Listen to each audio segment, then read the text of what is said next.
বর্ধমান জেলা পুলিশের পক্ষ থেকে বর্ধমানের কার্জন গেটে বসানো হলো ইমার্জেন্সি হেল্পলাইন মেশিন। বর্ধমানে এই প্রথম এই যন্ত্র বসানো হলো, যে যন্ত্রটির বোতাম টিপলেই জেলা পুলিশ সুপারের দপ্তরে অ্যালার্ম বাজবে। কেউ বিপদে পড়লে সাহায্য চাইলে এগিয়ে আসবে পুলিশ।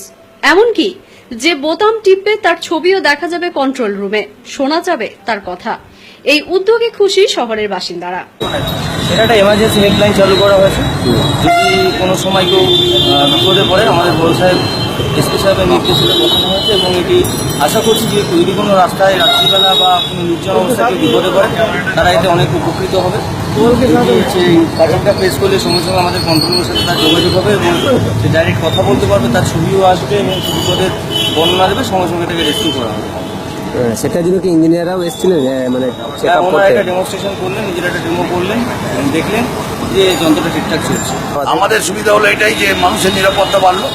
একটা মানুষ রাত্রেবেলায় বিপদে পড়লো, সে তখন আশেপাশে কোনো লোক পেল না, রাত 12টা 1টায়, তখন সেই বাটনটা টিপলেই তখন সেই যেই দুষ্কৃতী থাকুক সে কিন্তু বুঝে যাবে যে এই বাটনের খবর সেখানে চলে গেছে, অতএব সে কিন্তু নিস্তার পাবে না। বর্ধমান থেকে পিন্টু প্যাটেলের রিপোর্ট, চ্যানেল 99।